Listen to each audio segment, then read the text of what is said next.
સુરત નવી સિવિલ હોસ્પિટલના ડૉક્ટર પ્રફુલ્લ બામરોલીયાએ ખટોદરા પોલીસ મથકે નોંધાવેલી ફરિયાદમાં જણાવ્યું હતું કે નવી સિવિલ હોસ્પિટલમાં સારવાર માટે આવેલા મનીષા ભારેલા નામના મહિલા તથા સુરેશ ભારેલાઓએ એક બાળકને જન્મ આપ્યા બાદ બાળકને તરછોડી દંપતી ભાગી છૂટ્યો હતો. હાલ તો ખટોદરા પોલીસે ગુનો નોંધી તપાસ હાથ ધરી છે. 29 નવેમ્બર આવ્યું ને ત્યારે એના મમ્મીને તાવ આવ્યો એવું કીધું એમના સગાવાલાઓએ. તો તાવ આવ્યો એટલે એને મેં કીધું કે અમે મમ્મીને મેડિસિનમાં બતાવવા લઈ જઈએ છીએ અને મેડિસિનમાં પછી એ લોકો લઈ ગયા અને ત્યાં 6B વોર્ડમાં મમ્મીને દાખલ કરી હતી. પછી એમના સગાવાલા આવતા હતા પણ દિવસમાં 1-2 વાર, પછી દૂધ લઈને નહોતા આવતા. તો અમારા પાસે મિલ્ક બેંક છે, અમે લોકોએ મિલ્ક બેંકનું ફોર્મ ભર્યું અને બાળકને અહીંના મિલ્ક બેંકમાંથી બીજી મમ્મીનું દૂધ આપવાનું ચાલુ કર્યું, કેમ કે એની મમ્મી બીમાર હતી, દાખલ હતી, એમને દૂધ નહોતું આવતું.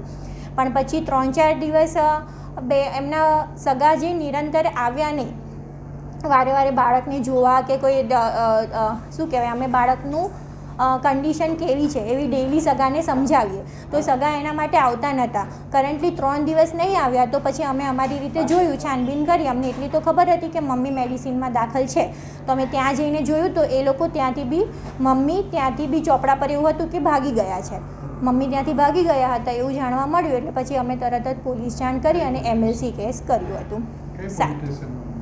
7 તારીખે અમે અમારા અહીંયાથી પોલીસ સ્ટેશન ના હોય સર, અહીંયાથી અમે ખાલી CMO RMO રેફરન્સ થાય અને CMO થ્રુ પોલીસ જાણ થાય.